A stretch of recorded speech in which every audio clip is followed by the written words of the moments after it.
Hi everyone, welcome back to my channel Rivisha's World and this is Priyanka. So ఇదైతే చాలా days back తీసిన video, Diwali టైంలో కేదార్ వ్రతం చేసుకుంటాం కదా, సో అప్పుడు తీసిన వీడియో అన్నమాట. సో ఇందులోనైతే ఇలాంటి వాయిస్ ఓవర్ అయితే ఇవ్వలేదు. ఇక్కడ అయ్యగారు అయితే మంత్రాలు చదువుతున్నారు కేదార్ వ్రతం గురించి, దాని యొక్క కథ అదంతా కూడా చెప్తూ మాకైతే ఇక్కడ పూజ అయితే చేయించారు. వ్రతం అనేది ప్రాంతాన్ని బట్టి మారుతూ ఉంటుంది, ఒక్కొక్కరి దగ్గర ఒక్కొక్కలాగా చేస్తూ ఉంటారు కదా. సో ఇదైతే మా అత్తారింట్లో అయితే ఇలా అయితే చేస్తూ ఉన్నారు. ఇలాగే చేయాలని అయితే నేను చెప్తున్నాను కదా, ప్రాంతాన్ని బట్టి మారుతూ ఉంటుంది. సో మేమైతే ఈ విధంగా అయితే చేసుకున్నాము. సో అదంతా కూడా మీకు నేను ఈ వీడియో అయితే అప్లోడ్ చేస్తున్నాను. చెప్పాను కదా, ఇందులో ఎలాంటి వాయిస్ ఓవర్ అయితే ఇవ్వలేదు, డైరెక్ట్ అలాగే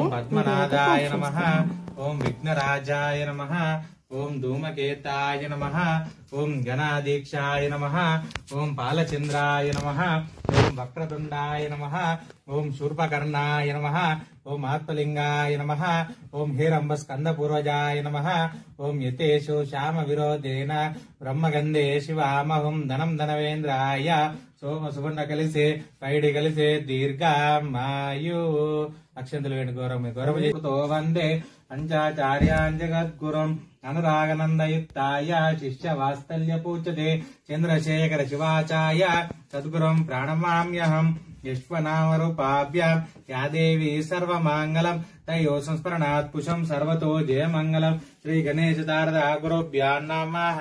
తదేవ జ్యోతిరథమామృతం బ్రహ్మ భూర్భూస్వరోమే శ్రీ మహాగణపతి మావాహయామి. శ్రీమన్ గౌరీ దేవతాభ్యో నమః, నాని హిరణ్యగర్భాభ్యో నమః, శశి బృందరాభ్యో నమః, కులదేవతాభ్యో నమః, గ్రామదేవతాభ్యో నమః, మండపదేవతాభ్యో నమః. పాదయో పాద్యం సమర్పయామి. ఓం ఇవ జంబోరాజ్ఞ ప్రవర్తమానస్య ఆద్య బ్రాహ్మణే ద్వితీయ ప్రారబ్ధే శ్వేతవరః కల్పే వైవస్తిరమన్వంతరే కలియుగే ప్రథమ పాదే జంబుద్వీపే భరతవర్షే భరతఖండే మేరోడ్ దక్షిణ దిక్పాదే శ్రీశైలస్యాదీశాన్యాం ప్రదేశే కృష్ణ గోదావరి మధ్యప్రదేశే అస్మిన్ వ్యవహారిక చాంద్రమానేన శ్రీ విశ్వవసనామ సంవత్సరే ఆశ్వీజ మాసే దక్షిణాయనే శుభ నక్షత్రే శుభయోగే శుభకరణే విశిష్టేషణ విశిష్టాయ శుభదిత్వాస్మాకం సహా కుటుంబానాం యజమానస్య గోత్రోభవస్య గోత్రం చెప్పండి. జరణీల గోత్రోభవాయ ఉపేంద్ర నామ దేశ్య దైస్త నామ దేశ్య మనిషా నామ దేశ్య అనిరుద్ధ నామ దేశ్య వంశీకృష్ణ నామ దేశ్య ప్రియాంక నామ దేశ్య ధ్రువీషా నామ దేశ్య పూర్వ సంకల్పిత కేదారేశ్వర వృతాంజ పూజామం కరిష్యే సహా కుటుంబస్య క్షేమాస్తే మాస్తైర్య ధైర్య విజయ అభయాయు ఆరోగ్య ఐశ్వర్యాబల సిద్ధిరస్తు అర్థ కామ మోక్ష చతుర్విధాబల సిద్ధిరస్తు. శ్రీ కేదారేశ్వర క్షేత్ర సమస్త ప్రాణ దోష పీడ పుష్పాణ్యం కరిస్తే. అక్షంతలు తీసుకొని కలశం చెంబులు వేసి పసుపు కుంకుమ వేసి కలశం నీళ్లు గౌరమ్మ మీద మోడాకుడు తల్లి కళ్ళకద్దుకోడు. ఓం కలశస్యం కే విష్ణుకంఠే స్థితో బ్రహ్మ ఇప్పుడైతే ఇక్కడ కథ అయితే మొదలు పెట్టారు పంతులు గారు. సో అక్షంతలు తీసుకొని గౌరమ్మ మీద వేస్తూ మహాభాగ్యం అనేది చెప్తూ ఉండమన్నారు.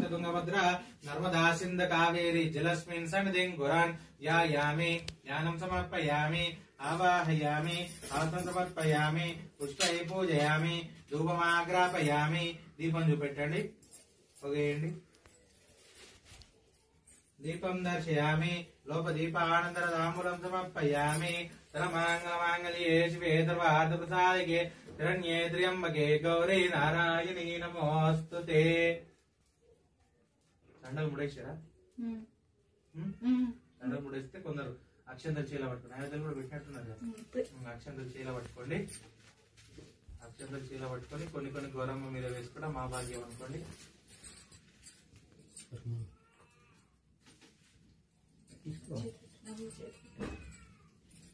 నొక విప్రుండే అన్ని విధముల చేరి దరిద్రే విచారించుండగా వారి దారిద్ర్యం ప్రోగట తలిచి వాడి చేతి కేదారేశ వ్రతం నవమించను. అంతటా నా బ్రాహ్మణులు ఇద్దరు కూతురు కలిగి అందరి పెద్దది పుణ్యావతిని చిన్నది భాగ్యావతిని పేర్కొని అష్ట ఐశ్వర్య సంపదలే ఉండి వాళ్ళలో పెద్దది యాగు పుణ్యావతిని కాంతార విప్రుడు రాజు తోసి మోహించి దాని తండ్రిని నీ కుమార్తె నాకు ఇవ్వని అడిగాను. అందుకు బ్రాహ్మణుడు పితాపించాడు. పిదపన రాజు తాళ సన్నాములత వచ్చి ఆ పుణ్యావతిని వివాహం ఆడుకొని పోయి నడువెనక ఉజ్జయిన మహాకాళి పట్టణం పాలించు విక్రమాదిత్యుడు వచ్చి భాగ్యావతిని చిన్న కూతురు నాకు ఇవ్వని బ్రాహ్మణుని అడగా విక్రమ స్థాపించాడు.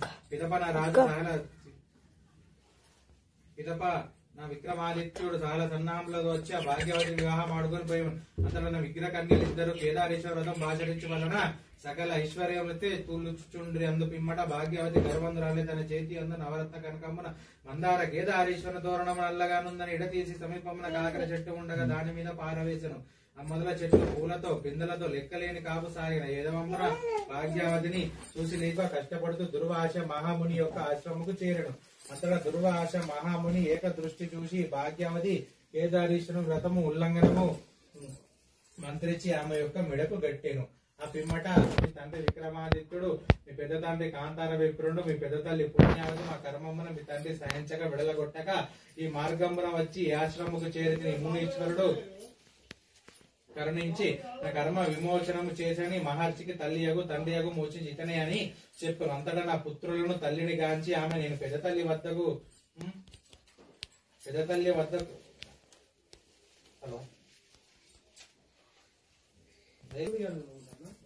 ఆయన నిన్ననే చెప్పాడు. పట్టణంకు కాంచి పట్టణంకు చేరి పుణ్యావతి యొక్క గృహమునకు విచారించుకోగా నాకు గృహ ధృవాశ్రమున పరకవాన్ని చూసి మీరు ఇంత కర్మము వచ్చని ఇన్ని దినముల నుండి శ్రమ పడుచు రాకపోతే ద్రవ్యమును కొలను పడవేసాను. అంతలో నా చిన్నవాడు చూసి దుఃఖపడి కాంచి పట్టణంకు వచ్చి తన పిల్ల పెద్ద తల్లికి జరిగిన స్థితి తెలియజెప్పాను. అదే విని ఆమె వారిని కొన్ని దినములు ఉంచుకొని మరలా కొంత ద్రవ్యం ఇచ్చుకో అంతటా వాడు వచ్చుండగా దోవల కొందరు దొంగలు అని ద్రవ్యమును దోచుకుపోయారు.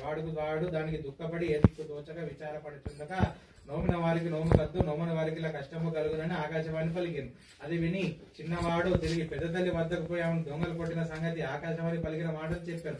ఆకాశవాణి పలుకున గురించి పెద్దలను అడగక వారు మోసించి ఈ విత్తన ఉల్లంఘనం చేసి ఉండగునని పలికిరి. అంతటా నా పుణ్యావతి చిన్నవాడిని చూసి మీ తల్లి కేదారేశ్వర వ్రతం నోముతున్నదా అని చెప్పగా దానికి చిన్నవాడు నేనేమి ఎరగను ముందేమి నోమినది కదా నేను వాడిని చాలా ద్రవ్యం ఇచ్చి పంపాను. వాడు ముస్కడి మార్గంలోకి వచ్చి కొలను వద్దకు వచ్చి ఆకలి కొని భోజనం చేయుచుండగా కేదారేశ్వరుడు దర్శనమిచ్చి మీ సొమ్ము మాకెందుకని చెప్పి ముసుగు దారిలో మాయం చేసిన ధనము తీసుకువచ్చి ఇచ్చినందుకు పొంది సంతోషించి వచ్చుండగా కాళీ దేవుడు దర్శనమిచ్చి మీ ద్రవ్యం మాకెందుకని ఇచ్చారు. తిరిగి కొంత దూరం వచ్చేసరికి దొంగలు కూడా పరిచారికులకి ఆజ్ఞ ఇచ్చాను. అంతటా వాడు అతని గాంచి విచారించి వారిని వెంట పెట్టుకొని రాజు వద్దకు తీసుకువచ్చి మీరు ఎవరి కుమారుని అడగాక మా పెద్ద తండ్రి కాంతార విప్రుడు, మా పెద్ద తల్లి పుణ్యావతి, మా తండ్రి విక్రమాదిత్యుడు, మా తల్లి భాగ్యావతి, మా పట్టణం ఉజ్జయిని మహాకాళి అని చెప్పారు.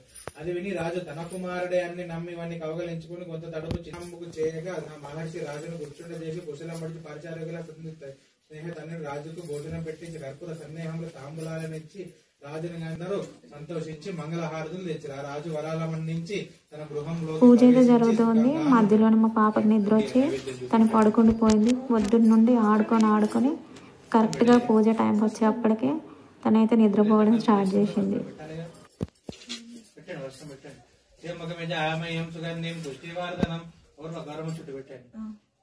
ఉర్వారక హిమబంధన మృత్యో ముక్షే అమృత మూలే తత్స్థితో బ్రహ్మ మధ్య పాద్రి గుణేతో పాదయో పాద్యం సమర్పయామి.